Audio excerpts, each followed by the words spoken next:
Nessa palestra do professor Georg Wink, da Universidade de Copenhaga. Eu sou Thomas John, eu sou professor visitante português aqui do departamento, e hoje temos uma cooperação entre o Centro de Língua Portuguesa, Portuguese Talk Center, Instituto Camões e o Instituto de Estudos Latino-Americanos, e convidamos o professor Georg Wink, que vai falar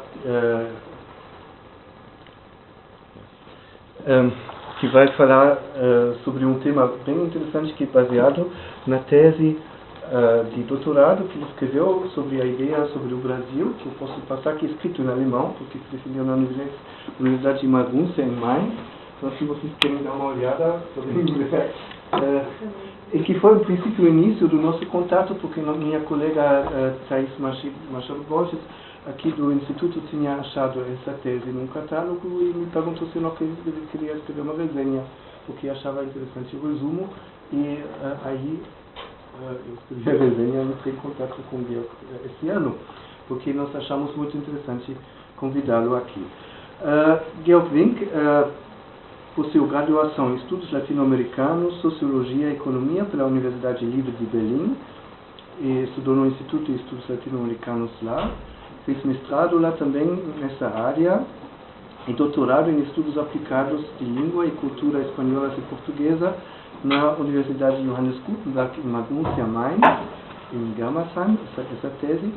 Ele trabalhou como professor do Instituto de Estudos Latino-Americanos da Universidade Livre de Berlim, e também ele trabalhou já na Universidade Federal de Minas Gerais, em Belo Horizonte, como professor visitante, e na Universidade Técnica de Dresden, e o que eu também achei muito interessante, ele já deu, por exemplo, seminários sobre Machado de Assis na Jadavpur University, na Índia, sobre Machado de Assis, literatura brasileira, muito interessante, e na Jamia Millia Islamia University em New Delhi, Nova Delhi, na Índia também, sobre, por exemplo, a favela e as representações da favela na literatura e no cinema brasileiro. E ele não trabalhou só sobre a narração sobre o Brasil, estudos brasileiros, mas também na área de didática de língua, sobre interculturalidade no ensino da língua, e também sobre, por exemplo, ele publicou um livro sobre a imprensa alternativa no Brasil, sobre o Pasquim, uma revista satírica que foi dita durante a ditadura militar nessa época. Mais alguma coisa que eu esqueci? Importante.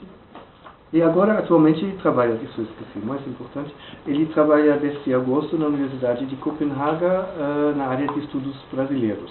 Em Copenhaga, eles abriram agora um novo estudo de estudos brasileiros, e o professor Georg Wink conseguiu o concurso e começou agora em agosto. Ainda não sabe dinamarquês, mas depois, se há pessoas aqui que não sabem falar português, entendem somente português, podem perguntar também em espanhol, em inglês, francês ou alemão. E se quiserem também em sueco, eu traduzo, não tem problema para o alemão. Então, por palestra. Muito obrigado, Thomas, pela simpática apresentação, e boa noite a todos, também da minha parte. Eu queria, antes de tudo, agradecer muito o convite ao Thomas, que nesta ocasião, finalmente, eu pude conhecer pessoalmente, depois de um monte de e-mails trocados. E queria agradecer também ao Magnus e ao Instituto Camões, que apoia esta série de palestras. É a minha primeira vez em Estocolmo, e posso garantir a vocês que estou gostando muito. Também gostei muito de conhecer aqui o Instituto. E, bom, fico feliz que depois da minha migração para Dinamarca, já não fica mais tão longe, quanto de Berlim. Então, espero que desta primeira visita também se desenvolva alguma cooperação futura. A minha palestra hoje vai ser sobre o Novo Brasil, vai ser sobre o Brasil país sério, vai ser sobre o Brasil país respeitado, já não mais do futuro, mas do presente, do Brasil, como uma cientista norte-americana escreveu num artigo, o Brasil que seria o Mac em comparação com o PC dos Estados Unidos. Do Brasil soft power e Brasil global player. Estou me referindo, com algum teor irônico, é claro, a alguns comentários entusiastas das mais variadas fontes. Algumas palavras-chave, imagino que vocês reconheceram facilmente, né? Sobretudo a ideia do Brasil como país do futuro, né? Ou como país que não seria sério, que foi um comentário feito pelo de Gaulle e outros também. Ironia à parte, quem acompanhou durante os últimos, digamos, 20 anos o desenvolvimento, a situação geral no Brasil, no meu caso, meu primeiro contato foi em 95, então, mais ou menos no momento da decolagem do país, né, quando tudo começou a melhorar gradativamente, aí qualquer um vai ter que reconhecer que o país passou por mudanças drásticas, na maioria avaliadas como positivas, certo? Sobre os detalhes, especialmente no que concerne o benefício do progresso, quem que aproveita mais do progresso, claro que tem opiniões bastante contrárias, né? Mas, em geral, pode-se dizer que foi uma grande surpresa, né? O desenvolvimento do Brasil nas últimas 2 décadas. Esqueci de mencionar o título da minha palestra, Global Player Brasil, antecedentes de uma vocação nacional, seja, o caráter excepcional do Brasil entre os países da América Latina. E queria mostrar esta capa, que imagino que muitos de vocês ainda lembram bem, né, que até para o The Economist, que normalmente sabe de tudo, numa capa, isso foi uma edição de 2010, né, mostrou assim aquela grande surpresa, né, que o Brasil de repente se transformou num país com grande potencial econômico, né. Não sei se vocês viram que semana passada o mesmo The Economist manifestou ressalvas sobre a sustentabilidade do desenvolvimento no Brasil, sempre recorrendo a muito clássica metáfora, né, da viagem espacial, né? Agora parece que Cristo Redentor vai detonar novamente. São conjunturas também, né? Conjunturas da mídia sobre aquela imagem do Brasil. Na minha palestra hoje, eu não vou abordar esta questão. Quer dizer, eu não vou avaliar o quanto que o Brasil melhorou ou não, nem para quem melhorou, nem vou abordar se o melhoramento vai durar ou não, né? Isso eu acho que podemos deixar para os economistas e para quem trabalha diretamente com ciências sociais. Eu vou tratar, sobretudo, da surpresa e que na verdade não é tão surpreendente assim, ao depender da perspectiva. E vou tratar também das metáforas sobre o Brasil, que de longa data formaram uma ideia do Brasil como uma potência mundial, ou seja, o destino do Brasil como potência mundial, como uma vocação nacional, durante os séculos. Então, com isso, eu preciso deixar isso bem claro, que a minha perspectiva não é a socioeconômica e tampouco é a perspectiva de um historiador, porque eu vou tratar menos dos eventos históricos do que do significado atribuído aos eventos históricos pelos contemporâneos também, evidentemente. Podemos dizer que eu vou tentar mostrar para vocês a tradição da interpretação do Brasil como uma ideia geral, né? O que deu origem o que leva na longue durée, a começar com o século XVI até o século XXI, aquela ideia do Brasil potência mundial. Para isso vou utilizar alguns conceitos dos estudos culturais. Poderíamos chamar esta ideia do Brasil como uma identidade coletiva que foi construída discursivamente. Isso é muito importante, que todo um tecido de discursos que constrói esta identidade coletiva. E um ponto importante, se trata de uma representação dominante, ou se queremos aplicar o termo científico para isso, seria uma macronarrativa pedagógica da nação, desenvolvida durante os séculos. Eu queria fazer uma observação importante, para que não nos mal entendermos, que obviamente há outras narrativas, há outras identidades brasileiras e representações também, além da versão oficial. Estou muito ciente disto. Mas para a finalidade da minha análise hoje, que é a reconstrução dos antecedentes da ideia do Brasil como uma potência mundial, é preciso prestar atenção sobretudo ao discurso hegemonial e contínuo. Então eu não vou enfocar as vozes dissonantes que criticam aquela ideia do Brasil, eu não vou enfocar as rupturas no discurso, mas eu vou tentar ver qual é a continuidade desse discurso muito elitista, obviamente, e bastante alienado também da realidade do Brasil em determinadas épocas.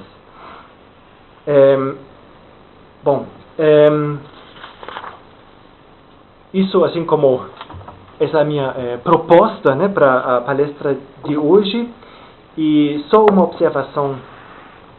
mais uma observação, antes de começar mesmo com os conteúdos. Como toda construção de identidade coletiva necessita de um outro, né, para se distinguir do outro, eu vou dar especial atenção às tentativas de distinguir o Brasil frente aos vizinhos hispanofalantes, frente aos vizinhos ex-colônias espanholas na América do Sul, porque isso é um ponto muito importante, que essa construção da identidade brasileira depende muito de uma oposição frente aos países hispanofalantes, ao redor, todos os vizinhos praticamente. Bom, não é nenhum segredo que o caso do Brasil, pela sua história, no contexto latino-americano, é muito diferente. E na minha reconstrução dos antecedentes discursivos da ideia do Brasil excepcional, eu vou me orientar pelas principais datas históricas que marcaram o destino do Brasil. Imagino que são bem conhecidas, né, por vocês, como também imagino que seja bem conhecido o significado dado àquelas datas oficialmente. Por isso que eu escrevi versão oficial, né? Assim que está nos livros de escola no Brasil, assim que está no Wikipedia, etc. Né? É a versão oficial do caminho do Brasil.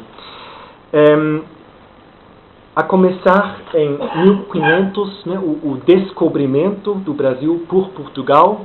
Eu coloquei entre aspas, né, porque não é o descobrimento em si, é o significado atribuído ao evento, não é? Que faz uma diferença. Já é uma interpretação dizer descobrimento do Brasil por Portugal. Né? A começar que descobrimento é uma perspectiva claramente eurocêntrica, né? Porque já houve outros seres humanos que descobriram o Brasil antes dos portugueses, evidentemente.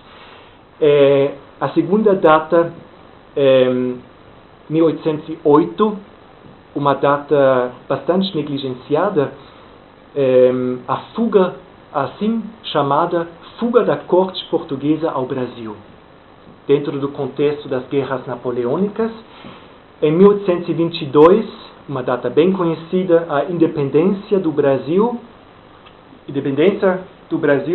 como o mais importante e como um acréscimo, entre parênteses, como império.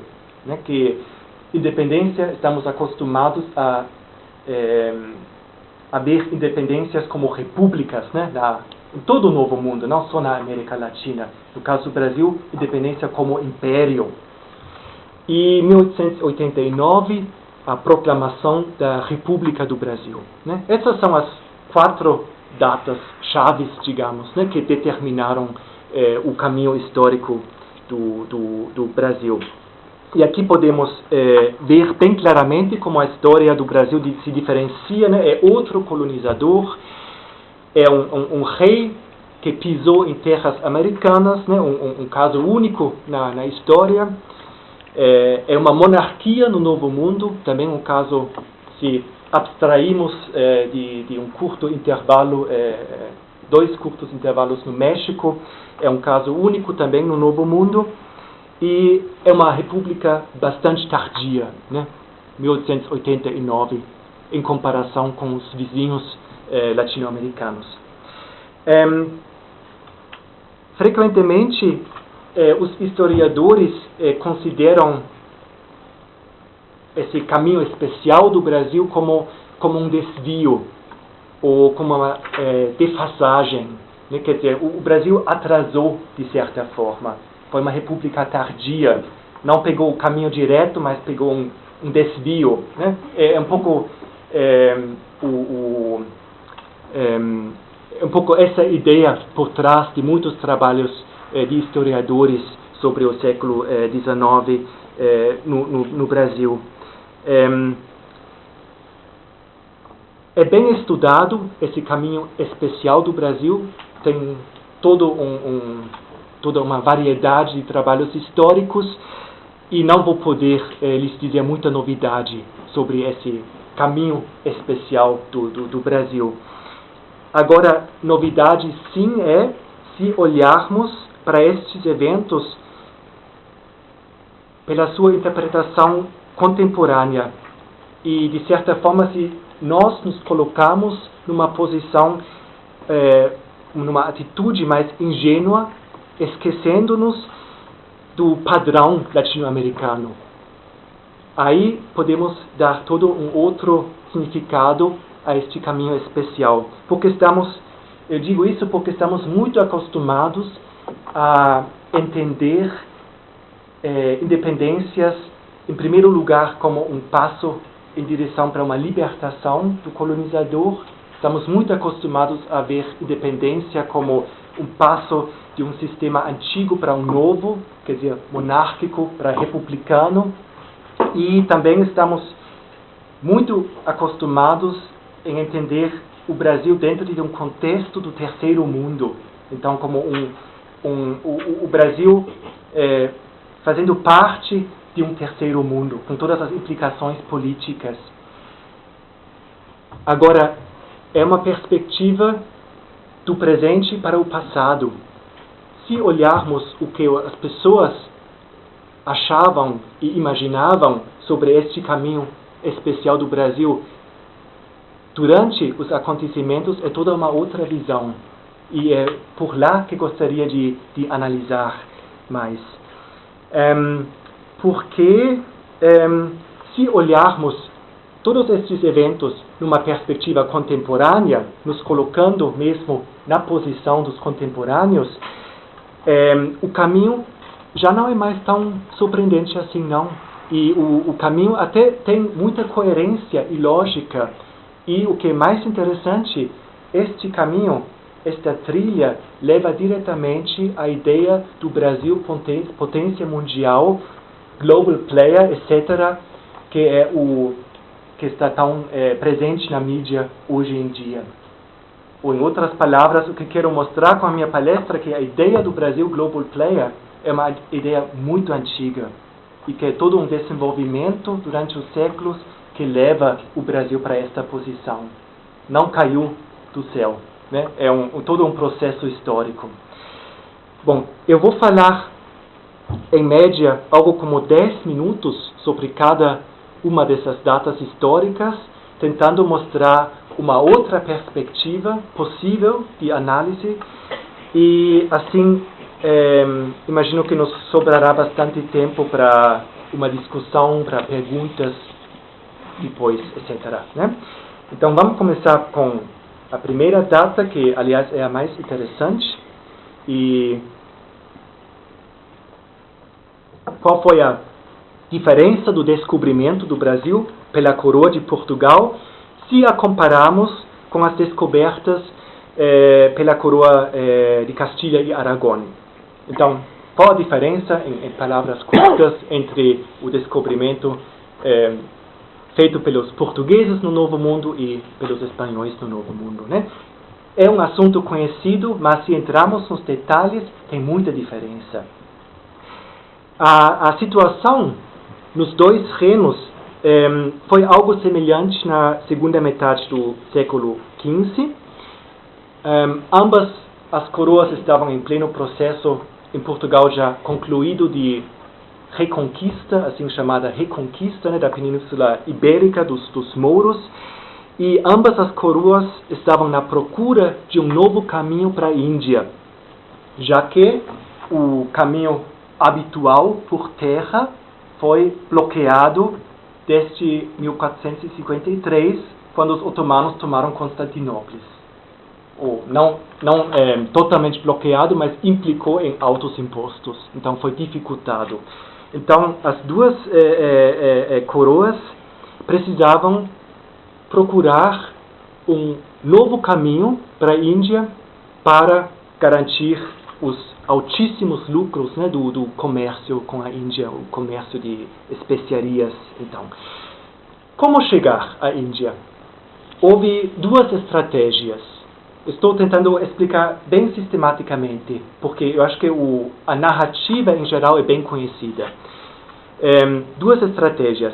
A primeira, a circunnavegação da África, né? Essa foi a estratégia priorizada pelos portugueses, e para os portugueses isso foi tão importante que a coroa portuguesa, naquele famoso tratado de Alcáçovas, até que renunciou ou abriu mão da sucessão no trono da Castilha em troca pela garantia de toda a costa da África debaixo debaixo da latitude 26 graus norte, mais ou menos na altura um pouco acima das Ilhas Canárias, né? Houve uma guerra pela sucessão na Castilha e, na verdade, a dinastia, na época ainda a Casa Avis de Portugal, teria direitos, mas eles trocaram esses direitos pelo controle da costa africana. Muito significativo. A outra estratégia foi a famosa rota ocidental, como priorizada por Colombo. Talvez vocês lembrem que Cristóvão Colombo, com seu projeto, né, de viajar sempre em direção ao poente para chegar à Índia, que ele apresentou este projeto primeiro à corte portuguesa, antes de chegar aos reis católicos, né, da coroa de Castilha e Aragão, mas que o projeto foi recusado. A corte portuguesa consultou a Junta dos Matemáticos em Lisboa, e a Junta dos Matemáticos deu um parecer, e no parecer diz que tudo bem, é possível chegar à Índia, sempre navegando em direção ao poente, em direção ao oeste, mas a distância seria longa demais, que não seria possível carregar água potável e alimentação em quantidade suficiente para chegar lá. A coroa da Espanha concordou, falou que sim, era possível. Isso porque, na época, não houve nenhuma dúvida sobre a forma esférica do globo. Isso é um mito, que as pessoas achavam que o planeta era plano, que o planeta não era uma bola. Assim, todos os cientistas sabiam muito bem que era uma bola. A única querela, a única discordância foi sobre o tamanho do globo. Se era mais ou menos 30 mil quilômetros ou 40 mil quilômetros. Porque nos escritos antigos, Poseidônios, etc., Ptolomeus, tem os dois cálculos, né? A Junta dos Matemáticos falou o globo, a circunferência do globo é mais ou menos 40 mil quilômetros. claro, eles não diziam quilômetros, diziam léguas, né, antigamente. Os espanhóis diziam que era 30 mil. Então faz uma grande diferença. E assim foi possível para Colombo imaginar que este é um mapa muito famoso, é o mapa do Toscanelli de 1474, que ele podia imaginar e chegar ao Japão, Cipango, mais ou menos numa distância que seria o México, não é? Ele deu muita sorte, né? Porque se as Américas não existissem, ele realmente teria morrido de fome e de sede, né? Porque o cálculo todo foi enganoso. Ou quer dizer, a junta dos matemáticos em Lisboa, eles tiveram melhor informação, né, sobre a geografia. Vamos agora aos resultados, e eu gostaria de pedir a vocês que vocês entrassem somente durante um momento no meu jogo, apesar que vocês sabem que não é correto. Podemos ver os resultados assim. Os portugueses chegaram à Índia, né, Vasco da Gama, primeiro, 1497, e os espanhóis também chegaram à Índia, né, o Cristóvão Colombo nas suas várias viagens. Então tudo era praticamente como se esperava, né? As duas rotas, as duas estratégias deram certo, né? Portugueses chegaram à Índia pela circunnavigação pela África, e os espanhóis chegaram também. Então, na verdade, no final do século XV houve pouca novidade, porque tudo era como se esperava. O globo esférico, tudo bem. Possível chegar à Índia através de 2 caminhos, e até foi comprovada também, isso é algo muito importante, a organização do mundo segundo a doutrina cristã, ou seja, o mundo sendo composto por 3 continentes. Esse é o famoso triplex mundis, né? A ideia muito antiga que tem a ver com a Trindade, que tem a ver também com as 3 raças, entre aspas, humanas, né? Os 3 filhos de Noé, que o mundo seria dividido em 3 continentes. Isso era, assim, uma crença, uma doutrina, praticamente. Mas esta doutrina não foi alterada nem pela viagem de Vasco da Gama, nem pela viagem de Cristóvão Colombo. Então, as duas potências europeias simplesmente precisavam encontrar, separar bem as duas rotas e separar os 2 mercados, né? O que foi feito no famoso tratado de Tordesilhas, né, de 94. Houve um outro tratado antes, mas assim, o definitivo, o quase definitivo foi o tratado de Tordesilhas, que estabeleceu uma linha divisória a 370 léguas a oeste das ilhas do Cabo Verde, ou seja, mais ou menos na longitude 46 graus em direção ao ocidente, né? O que às vezes é negligenciado é que essa linha divisória não apenas dividiu o Atlântico, mas também do outro lado dividiu também, né? Essa linha realmente deu a volta pelo planeta e dividiu também aqui atrás, né? Houve apenas um problema com esta linha divisória, e um problema bastante grave. Eu preciso explicar isso para depois argumentar sobre o descobrimento do Brasil, que isso tem a ver com náutica. Naquela época foi muito fácil definir a latitude em alto mar, né? Era só ver no meio-dia a posição do Sol e foi possível definir com bastante clareza a posição norte-sul.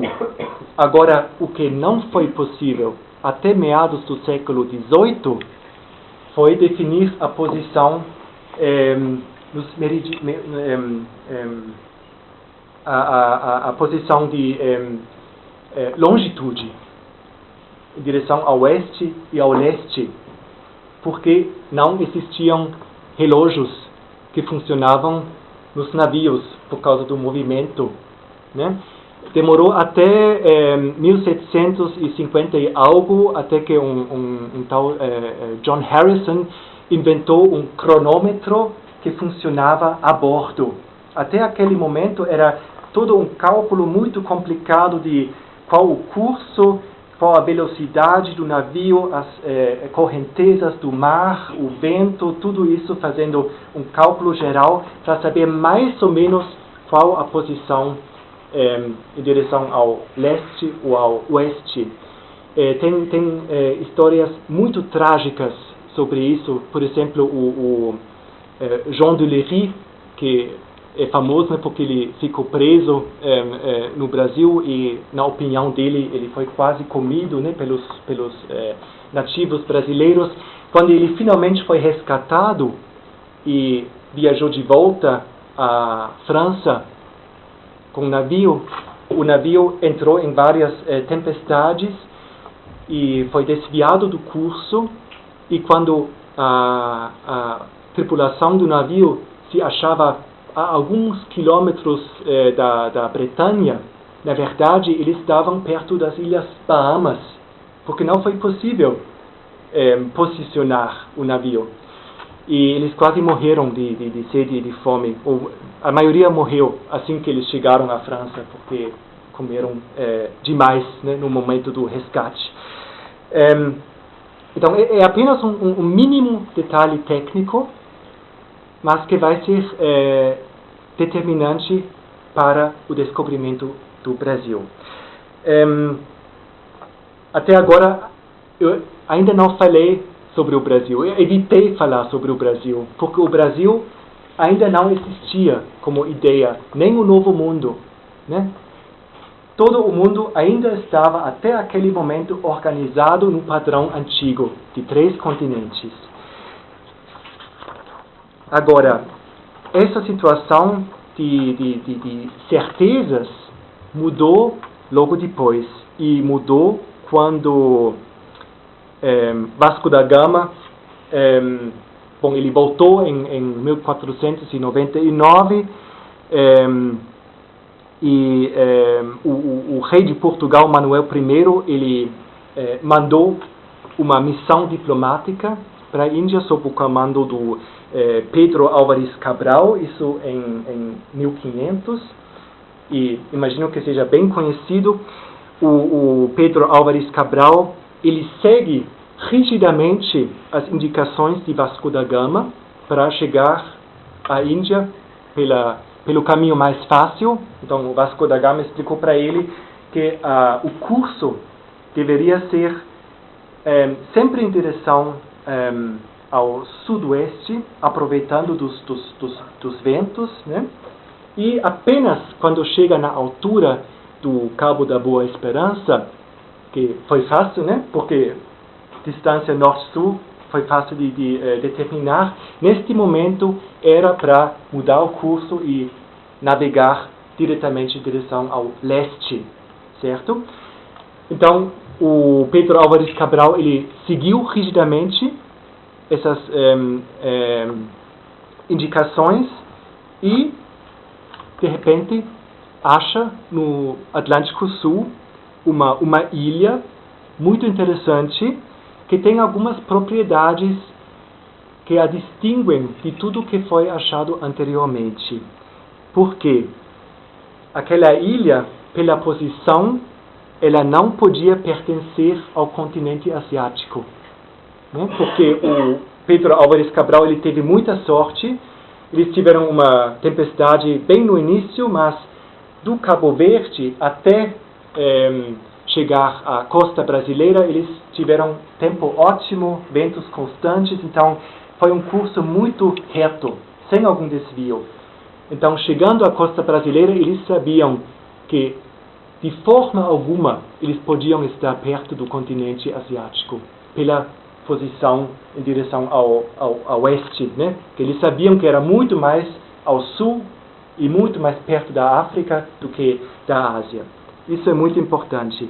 A outra coisa é que a primeira associação, a associação imediata foi com as descrições antigas do paraíso ou da Era Dourada, né, como ela já foi descrita por Hesíodo, assim, nos escritos antigos. Então, eles chamavam aquela terra, aquela ilha, de Ilha da Veracruz e seguem viagem, né, porque estavam em missão diplomática. Até alguns anos atrás, ainda houve uma disputa entre historiadores, entre duas frações, uma fração que se chamava de intencionalistas e a outra de casualistas, né? Porque foi uma disputa sobre se Pedro Álvares Cabral sabia da existência do Brasil ou não, se foi intencional ou se foi mera coincidência. A disputa, assim, pelo estado da arte está quase resolvida, que tudo indica que os casualistas ganharam a disputa, que não houve nenhuma intenção. Tem uma série de indícios que, se alguém tiver interesse, eu posso mencionar depois. A começar com o tipo de embarcação que usavam, né, que eles não usavam caravelas, mas naus, né, que nunca se usava naus para uma missão de exploração, de descobrimento. Bom, Pedro Álvares Cabral manda uma carta de volta, escrita, aquela famosa carta do achamento do Brasil, escrita por Pero Vaz de Caminha, e sugere ao rei que valeria a pena descobrir aquela ilha. Até pela escolha das palavras se pode perceber, né, que o Pero Vaz de Caminha falava do achamento do Brasil e sugere ao rei de descobrir aquela ilha, né? Então, o achar já implica também na casualidade. E logo depois o rei manda uma expedição com a participação de Américo Vespucci para, né, descobrir, né, o que é afinal aquela ilha estranha no Atlântico Sul. E Américo Vespucci chega à conclusão que não se trata de uma ilha, mas de todo um continente. E é neste momento que toda a ordem mundial começa a se transformar. Porque quando o Américo Vespucci escreve naquela publicação Mundos Novos, que ele publicou em latim e logo foi traduzido para as principais línguas europeias, publicado em 1504, ali escreve: Ibi eam terram cognovimus non insulam sed continentem esse. Aí descobrimos que não se tratava de uma ilha, mas de um continente. E é só a partir deste momento que a descoberta do Brasil, que conhecemos hoje como Brasil, que se cria a ideia que antes foi herética da existência de um quarto continente. Então, além daquela ordem de Deus, um quarto continente ou um novo mundo. Por isso é nada surpreendente que a América foi batizada como tal, né? Que a América não chama Colômbia, mas chama América, né? Porque Cristóvão Colombo não descobriu o Novo Mundo, ele descobriu a Índia, na opinião dele. E Américo Vespucci foi o primeiro a entender que era de fato um novo continente. Aqui temos o famoso mapa de Martin Waldseemüller, que eu acho que é a primeira inscrição, né, da palavra América no mapa, né? O mapa é de 1507. Bom, por que explico tudo isso? E o que tem a ver com o Brasil Global Player? Talvez isso pareça meio estranho, mas tem tudo a ver. É que temos que entender que no século XVI, em todo o século XVI ainda, os termos, ou seja, os topônimos, Mundos Novos, América e Brasil, foram usados como sinônimos. Era a mesma coisa, dizer Mundos Novos, Brasil ou América. Tem um monte de exemplos do século XVI sobre isso. Aqui é um dos mais famosos, né? É outro mapa do Waldseemüller, de 1550. É o mapa que foi usado para aquele relato do Hans Staden, né? Que foi um dos best-sellers daquela época. Aí podemos ver a inscrição Neue Welt, die Neue Welt, né? O Novo Mundo, e com a explicação em cima, Insula Atlantica, quam vocant, Brasilii et Americam.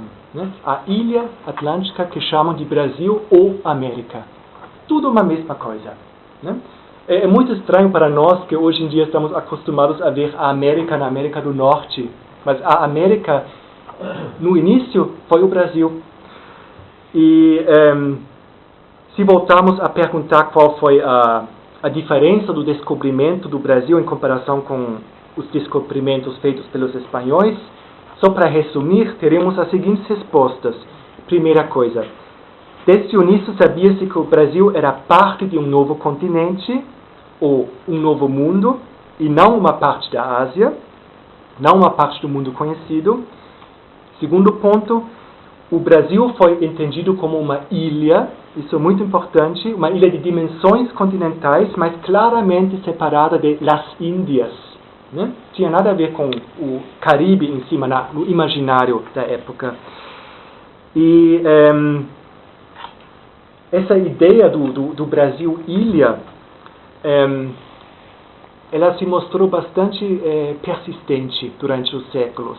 Aparece em mapas até o século XIX ainda. A ideia que o Brasil, na verdade, estaria separado do continente.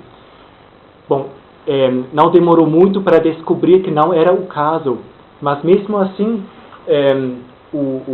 a corte portuguesa ela investiu muito em manter a ideia da Ilha Brasil.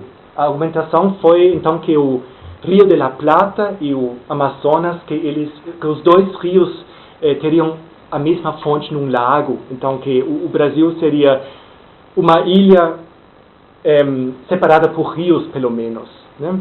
E no início do século XX ainda houve um projeto que o Joaquim Nabuco defendeu bastante de construir um canal entre o Amazonas e o Rio de la Plata, não só para navegação, mas simbólico, né, para separar o Brasil do continente sul-americano.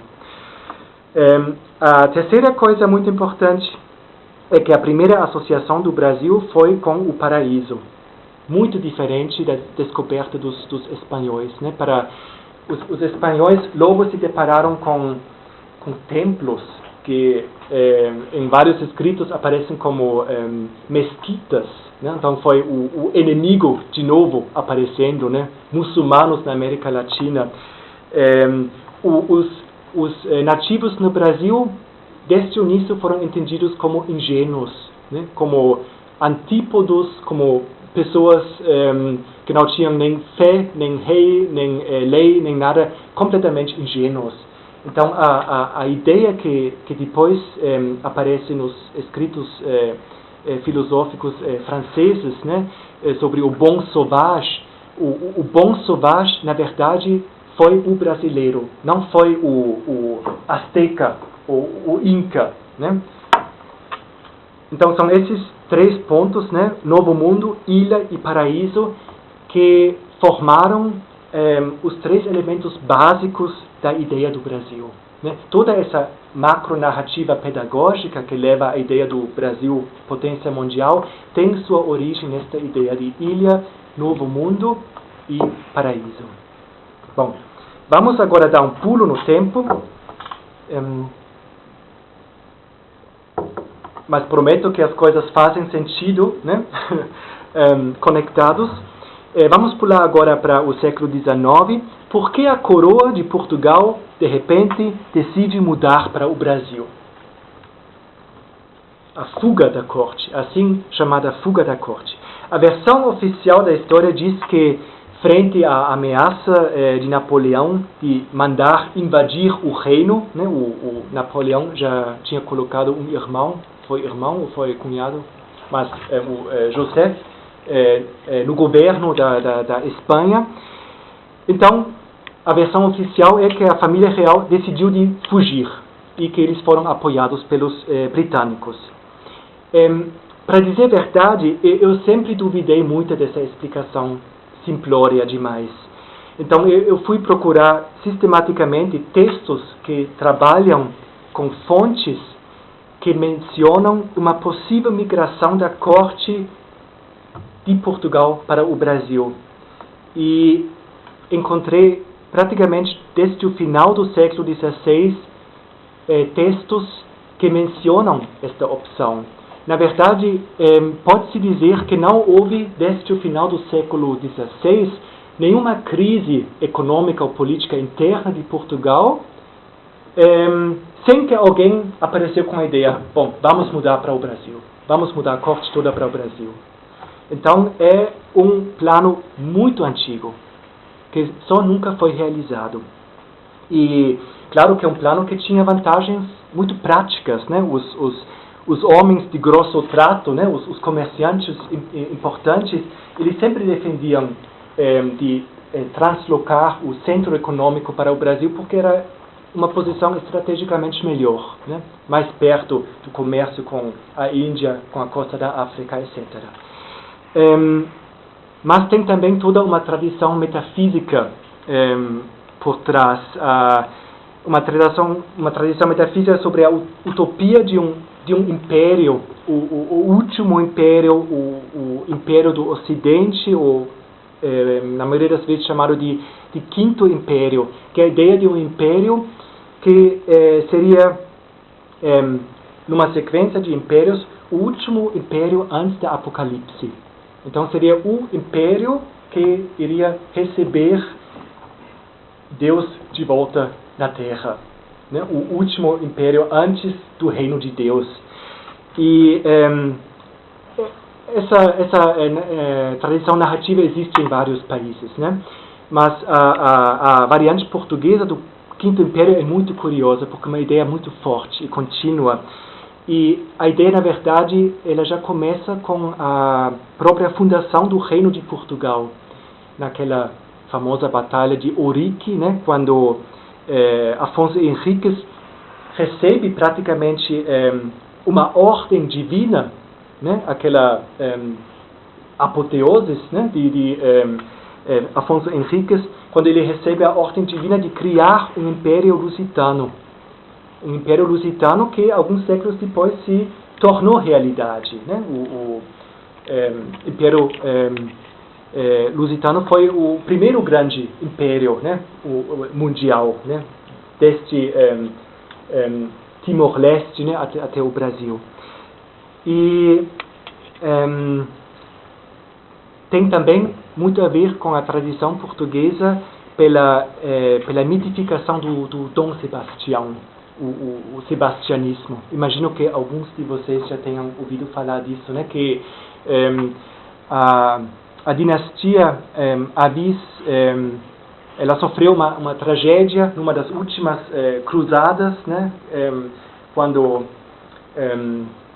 isso já no final do século XVI, quando o jovem sucessor, né, o Sebastião, vai com um exército para o que hoje seria o Marrocos, né, para combater o inimigo, e é um fracasso total, né? Não só morre ele, mas morre uma boa parte da nobreza portuguesa. Então isso foi um dos momentos mais traumáticos, né, da história portuguesa, e perderam o trono para quase um século, né, para a Espanha. Mas o sebastianismo está diretamente ligado à ideia de um quinto império também, porque a ideia do Dom Sebastião reaparecer para libertar Portugal é conectada à ideia do Portugal como quinto império também. Então temos dois elementos muito fortes dessa tradição metafísica em Portugal. E a relação, e esta ideia do quinto império é relacionada com o Brasil já no século XVI também. Por exemplo, os escritos de Fernão Cardim, de Brandão, de Frei Vicente do Salvador. E talvez o exemplo mais drástico é um livro escrito por Antônio Vieira, o livro foi escrito em meados do século XVII e chama História do Futuro ou do Quinto Império do Mundo e as Esperanças de Portugal. É um livro interessantíssimo, em 2 volumes.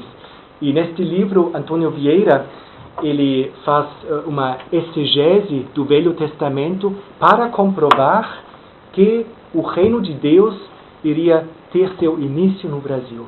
Então ele faz toda uma argumentação sobre as profecias de Daniel e dos outros para comprovar que a humanidade iria terminar no Brasil e o reino de Deus iria começar no Brasil.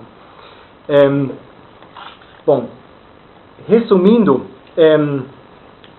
a migração da corte, aquela chamada Translatio Imperii, uma coisa única, um evento único na história, foi discutida desde séculos, não foi nenhuma reação espontânea a uma invasão napoleônica. Ela prometia trazer vantagens econômicas, mas, mais importante, ela prometia cumprir com uma tarefa, com uma vocação que foi atribuída a Portugal e logo reatribuída ao Brasil, que era de criar o Quinto Império para dar as boas-vindas a Cristo. Então, uma vocação bem metafísica importante. No início do século XIX, discutia-se intensamente a Translatio Imperii. No Conselho Ultramarino tem vários protocolos, né, que mencionam aquelas discussões. E quando em 1808 Portugal foi ameaçado por 2 lados, por um lado pelas tropas francesas, né, por terra, e pelo outro lado pela Marinha Britânica, o Conselho do Estado avaliou, eu vou tentar sistematizar de novo um pouco, algumas estratégias, como reagir àquela nova situação.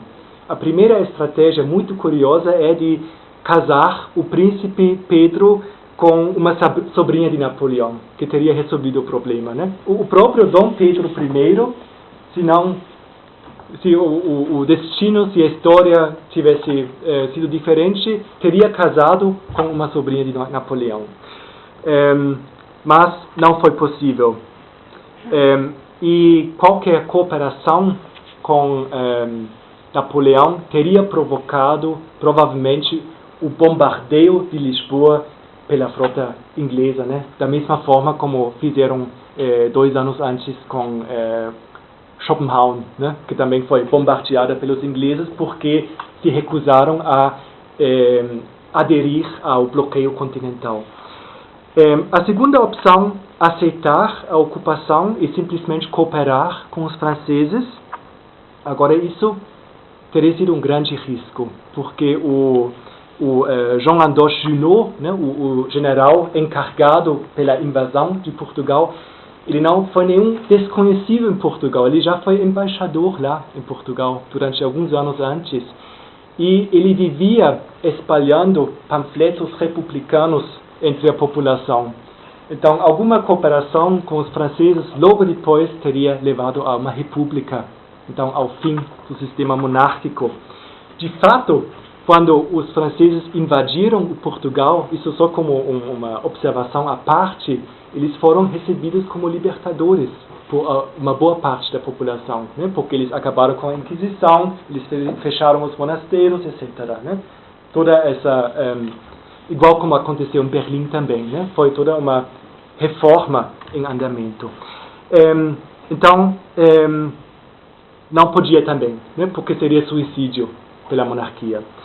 A terceira opção, resistir, e tem vários escritos por historiadores ingleses, sobretudo Charles Oman, que achavam estranho que a coroa portuguesa nem tentou resistir à invasão francesa, porque as tropas não, a força das tropas não foi tão desigual, teria sido possível resistir. Mas não resistiram, optaram pela quarta estratégia, migrar para o Brasil. E migrar para o Brasil significava preservar a monarquia e significava cooperar com a Britânia, mas sem o risco de ter o bombardeio de Lisboa. Então, foi realizado em 1808 a famosa Translatio Imperii. É claro que tinham que justificar este passo frente aos súditos em Portugal, né? Porque era um pouco como um abandono dos súditos em Portugal. E foi nesta época que se criou aquela lenda da fuga e também do exílio temporário no Brasil, como um provisório necessário, né? O rei, assim que chegou ao Brasil, ele fez uma declaração aos súditos em Portugal que diz que tenho resolvido, em benefício dos mesmos meus vassalos, passar com toda a real família para os estados da América, até a paz geral, né? Então, só um provisório. Mas a atitude da coroa, uma vez que está no Brasil, não corresponde com nada com uma política de uma corte no exílio. Eles levaram em 35 navios algo como 14 mil pessoas, que para a época foi muito, né? Eles levaram praticamente toda a classe, toda a nobreza, toda a classe alta, levaram todo o tesouro, levaram a biblioteca real. Uma vez que chegaram ao Brasil, eles refundaram todas as instituições necessárias a um Estado. Eles fizeram do Dom Rodrigo, que no Conselho de Estado sempre foi a voz mais a favor da mudança da corte para o Brasil, fizeram dele o ministro de Guerra de Relações Exteriores, e a primeira coisa que ele sancionou foi a abertura dos portos, e concederam à classe alta brasileira títulos de nobreza, também um passo que não teria sido necessário num exílio provisório. E a coisa mais importante, a família real não volta a Portugal, nem depois da capitulação de Sintra, nem depois do Tratado de Paz em 1814. Ficam no Brasil. E, ao contrário, a corte proclama no Congresso de Viena o Reino Unido de Portugal, Brasil e Algarves, em 1815. Então, foi claramente uma tentativa de apenas tranquilizar os súditos em Portugal para justificar a ida ao Brasil, para finalmente realizar a ida ao Brasil. Também os discursos da corte no Rio contradizem muito a ideia de um provisório e confirmam a visão de um quinto império. Resumidamente, esses discursos dizem que enquanto o mundo, ainda a Europa em toda a guerra napoleônica, enquanto o mundo entra no carros da guerra, no Brasil aconteceria uma regeneração política e moral que faria do Rio um novo Ourique. Então, o Rio seria um novo momento fundador, mítico, né, de uma nova época. E menciona-se muito as tais republiquetas hispano-americanas, né, que nos discursos da época, jornais, orações, palestras, tudo, representam uma grande ameaça, né, regimes democráticos, uma grande ameaça à legitimidade, né, da monarquia. Menciona-se que seria necessário o Brasil controlar estes vizinhos. E, de fato, o Reino Unido tem fortes tendências expansionistas, né, em todas as direções, em direção à francesa Guiana, a Guiana francesa, perdão, mas sobretudo em direção ao o que hoje chamamos de Uruguai, né, aquelas várias guerras, até manifestando também o interesse em dominar toda a Argentina, que depois veio a ser chamada Argentina. Eu vou trazer só um exemplo que acho muito significativo, do José Bonifácio de Andrade, né, um estatista, né, mas um dos principais organizadores, digamos, da independência. Mas desse tipo temos centenas de discursos naquela época no Brasil, mas é um dos melhores. Ele, numa palestra, né, no Conselho do Estado, ele diz que e que país esse, falando do Brasil, né? Senhores, para uma nova civilização e novo assento da ciência, que terra para um grande e vasto império, seu assento central quase no meio do globo, falando do Brasil como no meio do globo, de frente à porta da África, que deve senhorear, com a Ásia à direita e com a Europa à esquerda. Qual outra nação se lhe pode igualar? Riquíssima nos 3 reinos da natureza, com o andar dos